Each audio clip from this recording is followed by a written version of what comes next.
Oh.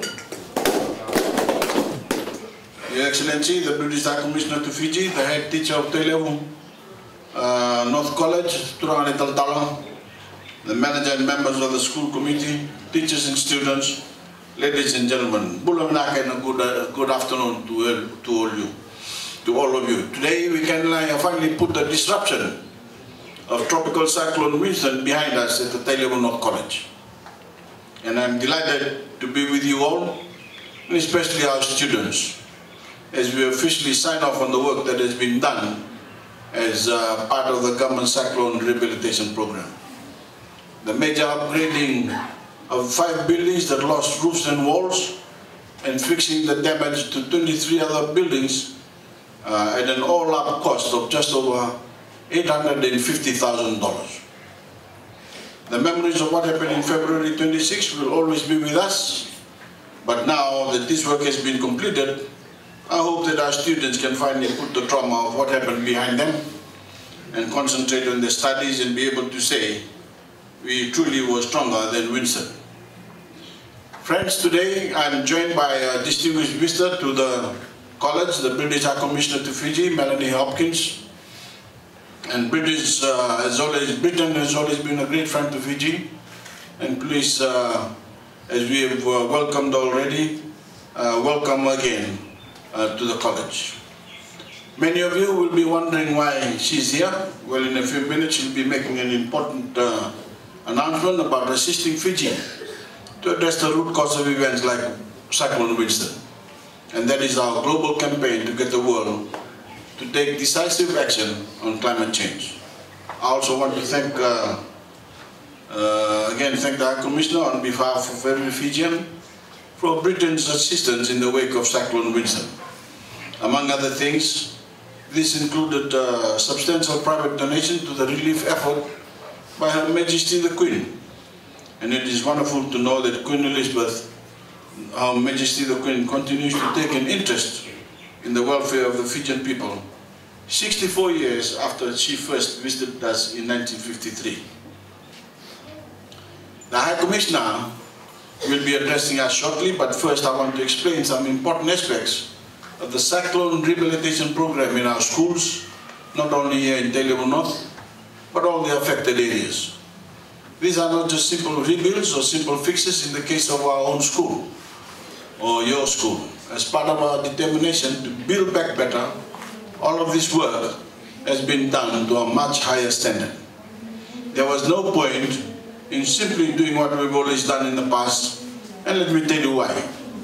Unfortunately, we know that because of climate change, we are going to be hit by stronger and more frequent cyclones.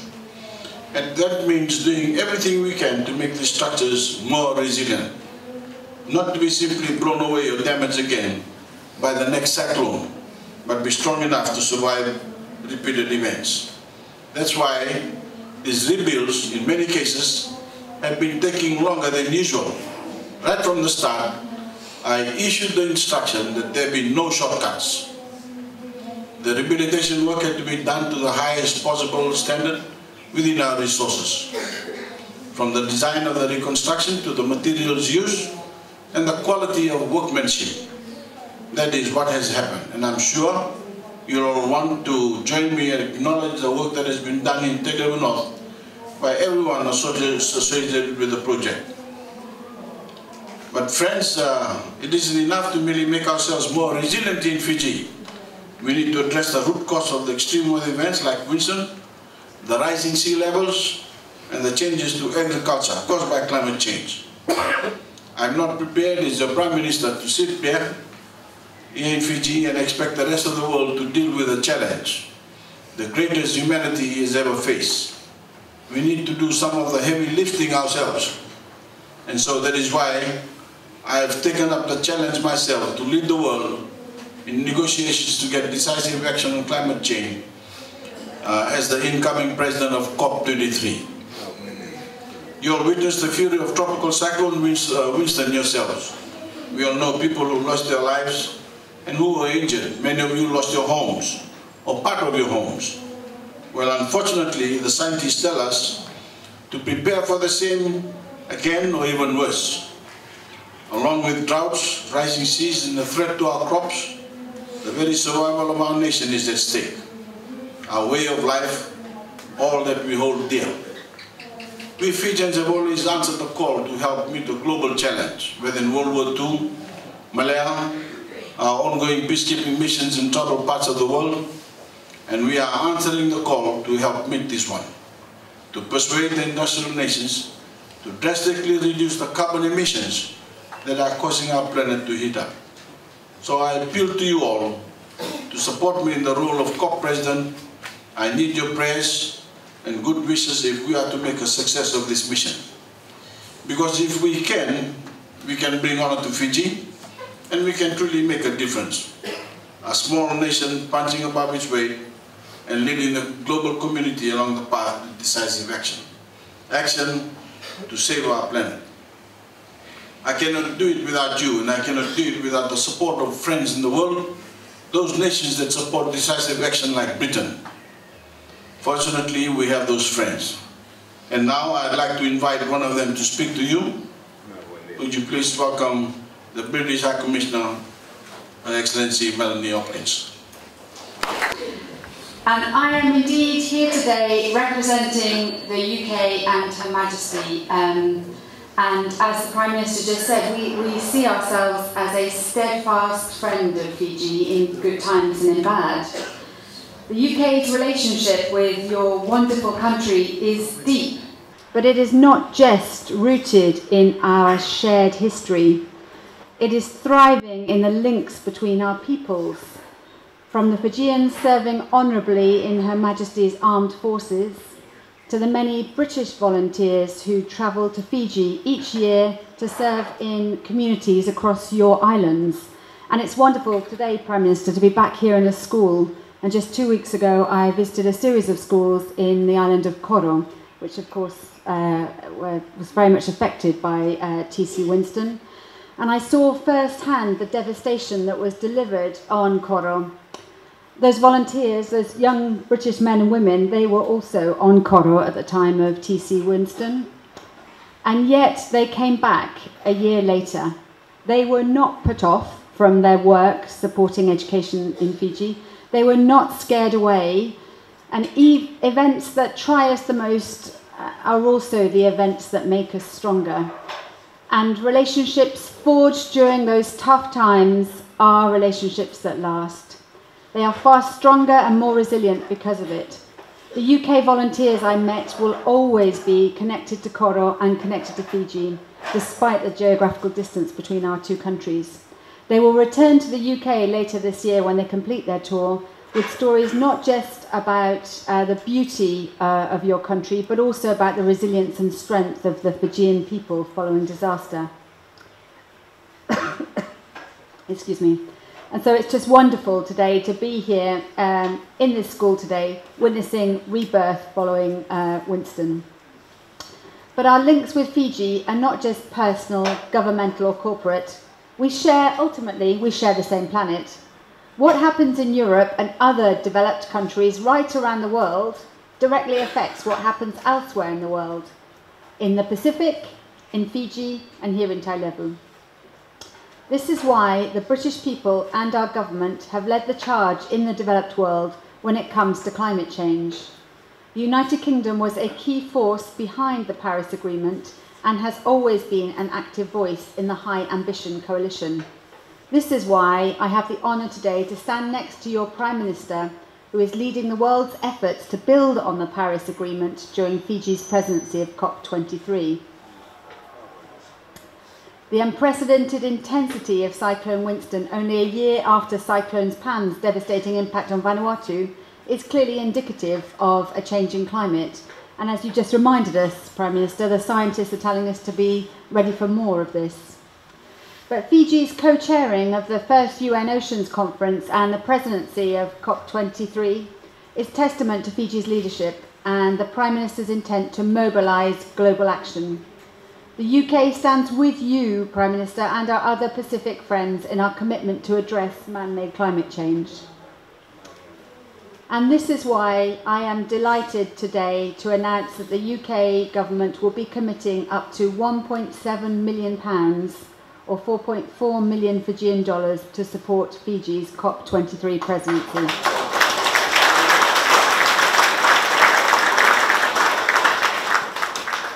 So why are we doing this, you might ask yourself? Britain and Fiji were very far apart on the globe, but there are three reasons. The first is we are all in this together. The British Prime Minister recently stated that the UK's commitment, and I quote, is vital if we are to take responsibility for the world we pass on to our children. As a mother of children, probably a bit younger than most of you here, I'm personally very committed to this cause. And it is only right that I announce our funding at a school so that we all think about you here today, our future, and what kind of world we want to leave you and your children. Climate change is the single greatest environmental threat to the UK and to British children also. And we are aware of the existential threat climate change poses to the Pacific Islands. And the second reason is we recognise the need for strong leadership on climate now more than ever. And the UK is ready to continue this leadership both at home and internationally. The UK was the first country in the world to put our ambition to combat climate change into law in the form of the 2008 Climate Change Act. This was truly groundbreaking.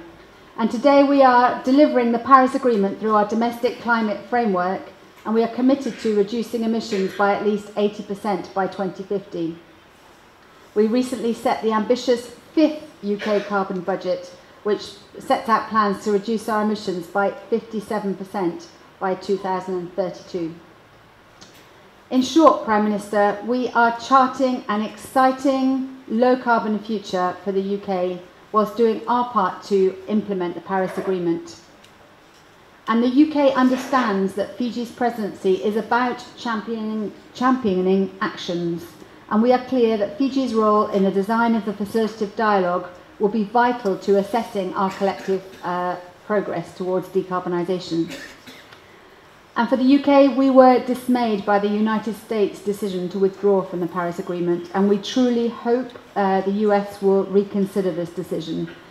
Meanwhile, for its part, the British government will continue to advocate for ambitious climate action.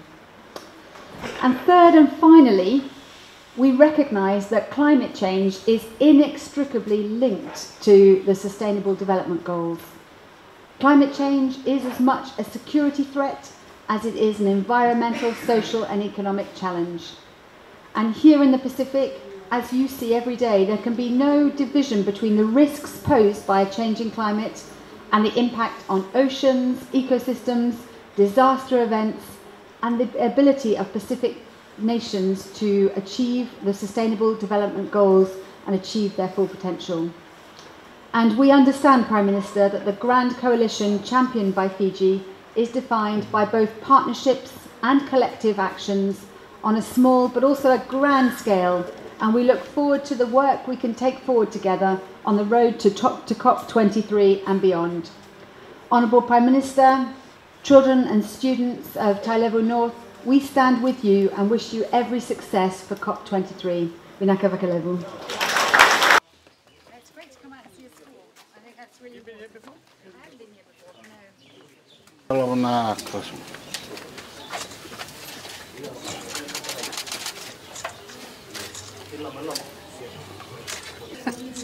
There we go. Thank you. Thank you very much. New desk. With a new desk.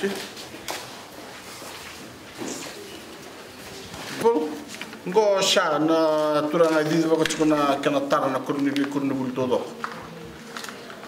My lord, we found out that 95% of the schools that were destroyed or partly destroyed during Tropical Winston were not drawn. There were no drawings of any sort. So the architects, Fijian architects, got together and did this free of charge, pro bono.